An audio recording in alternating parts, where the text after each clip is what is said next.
Vous faites régulièrement du sport, faites attention à ce que vous mangez, malgré ça, vous ne perdez pas un gramme, vous n'arrivez pas à atteindre l'objectif que vous vous êtes fixé. Bonjour et bienvenue dans cette nouvelle vidéo. Alors aujourd'hui, on va parler des erreurs communes que font les gens, même pratiquants de sport, qui font attention à leur alimentation. Alors la première erreur, c'est de surestimer sa dépense énergétique et de sous-estimer les apports caloriques. J'ai reçu des messages privés sur Instagram qui me font réaliser que la plupart des gens qui commencent une diète ou un régime et qui commencent à traquer leurs calories avec des applications comme MyFitnessPal ou Yazio par exemple, ne comprennent pas ce qu'ils font réellement. Quand vous voulez démarrer un déficit calorique, vous devez vous baser sur votre dépense réelle. Alors souvent, c'est quelque chose qui est un peu flou. Aujourd'hui, il y a des calculateurs qui existent, les TDEE calculateurs. Et c'est vrai que c'est très bien pour avoir une indication parce que ça permet de rapidement mettre ces données, âge, sexe, poids, taille et le niveau d'activité. Et à ce moment-là, on peut savoir combien on est censé manger de calories pour être à l'équilibre. Le problème avec ça, c'est qu'il y a une case qu'il faut cocher qui concerne l'activité, la dépense énergétique. Et c'est là où les gens se plantent et font des erreurs. Parce qu'il y a à peu près 6 ou 7 choix dans la plupart des calculateurs. Il y a de sédentaires jusqu'à athlètes. Et le problème aujourd'hui, c'est que les gens ont tendance à surestimer leur niveau d'activité. Il y a des gens qui pensent que parce qu'ils vont 3 fois par semaine à la salle, c'est des athlètes. Mais ça ne fonctionne pas comme ça. Il y a de grandes chances que si vous réfléchissez comme ça, vous allez vous planter.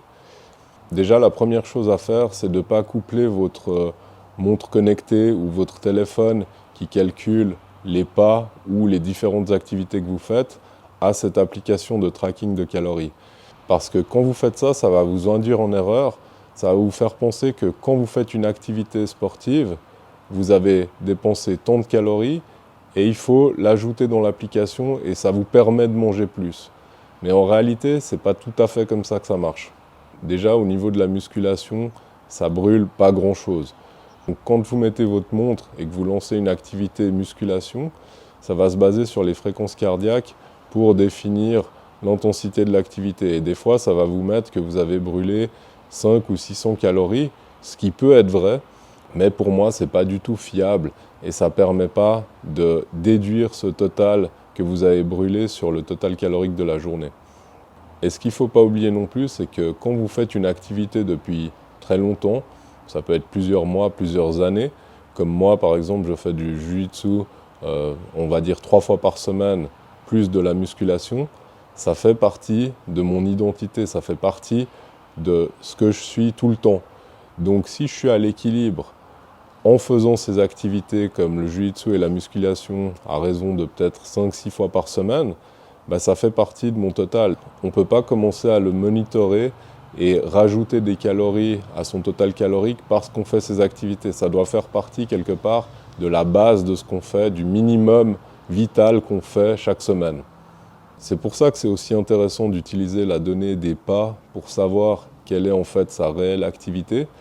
Parce que moi, toutes les activités que je fais, comme le jiu-jitsu ou la musculation, je ne les compte pas du tout dans mon total calorique. C'est ma base et c'est tout. Ce qui va influencer mon total calorique et là où je me place au niveau de l'activité dans le calculateur TDEE, ça va être simplement mon nombre de pas. Parce que c'est la seule donnée qu'on peut réellement quantifier pour savoir si, en dehors de la salle et de nos activités sportives, on est actif. C'est pour ça que vous verrez des gens qui font du sport régulièrement, qui font soi-disant attention à ce qu'ils mangent, et en fait ils prennent du poids, ils prennent du gras, et quand ils essayent de sécher un peu, ils n'y arrivent pas.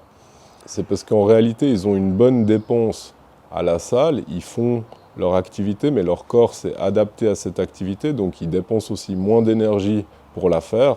C'est flagrant avec le jiu-jitsu, quand on commence, on dépense beaucoup d'énergie, et petit à petit, on progresse en technique, donc on se fatigue de moins en moins à l'entraînement, sauf bien sûr si on commence à aller très fort avec des gens qui commencent à nous mettre la pression.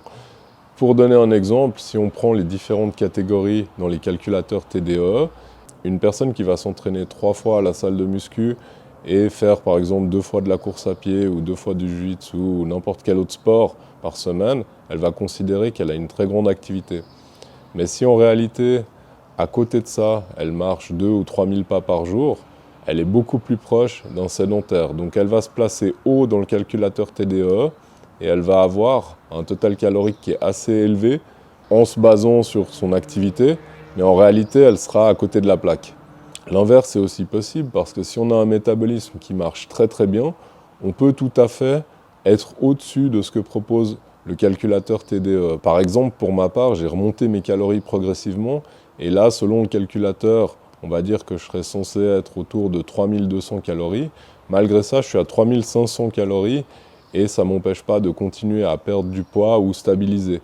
Ça veut dire que je peux monter encore progressivement peut-être à 3700, 3900, c'est pas un souci.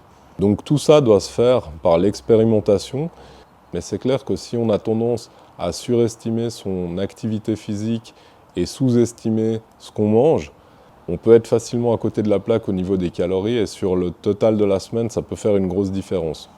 Une autre erreur que j'ai vue régulièrement qui revient particulièrement chez les sportifs, comme c'est des personnes qui en général font un peu attention à ce qu'elles mangent la semaine et qui s'entraînent quand même assez dur, c'est très fréquent de voir des personnes qui en réalité ne mangent pas assez.